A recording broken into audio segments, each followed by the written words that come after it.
ஓ முருகா, என் அன்பு பிள்ளையே, இந்த 3 நிமிடம் மட்டும் தருகின்றேன்.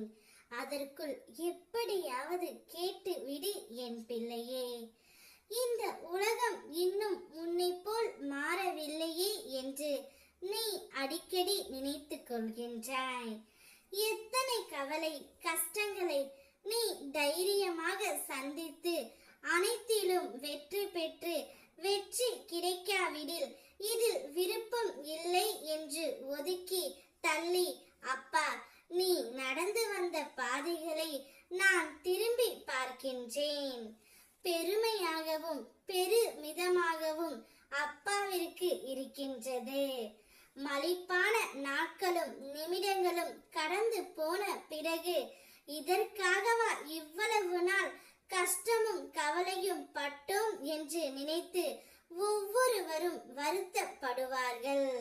நீ கூட ஒளிந்து போன துன்பம் என இத்தகைய நேரத்தில் நினைத்து பார்க்கின்றாய். எதற்காக இவ்வளவு எனக்கு கஷ்டத்தை தந்து இருக்கிறீர்கள் என்று அடிக்கடி நீ என்னை கேட்பாய் பிள்ளையே.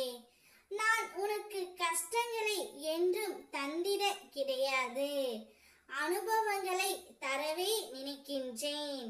உன்னால் முடியாத போது நான் கை நீட்டி இழுத்துக் கொள்கின்றேன்.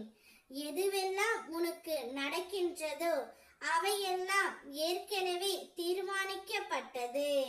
அவையெல்லாம் விதி என்ற வசத்தால் நடைபெறுவது. தோல்வி வருவது போல நிலை வந்தாலும் என்னுடைய அருள், நீ செய்கின்ற புண்ணியம் ஆகியவற்றால் தவிர்த்துவிட முடியும். இதைத்தான் விதியை மாற்றுவது என்பார்கள். விதியை மாற்றும் இயல்பு என்னுடைய அருளால் இயற்கையாகவே உனக்கு அளிக்கப்பட்டது. நீ எவ்வளவு சோதனைகளை கடந்து விட்டாய். உன்னுடைய துக்கம் அனைத்தும் முடிந்து விட்டது.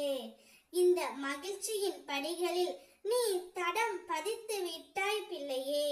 உனது கரங்களை பிடித்து உள்ளேன். தைரியமாக நட, நம்பிக்கையோடு இரு, வெற்றி நமதே. நீ என்னை அழைத்தால் நிச்சயம் நான் உன் கண் எதிரே தோன்றுவேன். கோடி புண்ணியம் படைத்தவர்கள் மட்டுமே இப்பதிவை கேட்டிருக்க முடியும். அதற்காகத்தான் நான் உனக்கு 3 நிமிடம் அவகாசம் கொடுத்தேன். எப்படியாவது கேட்டு என்னுடைய ஆசீர்வாதத்தை முழுவதுமாக பெற்றுக்கொள். நிச்சயம் நீ என்னை ஓ முருகா என்று அழைத்தால் உனக்காக நான் ஓடோடி வருவேன் பிள்ளையே.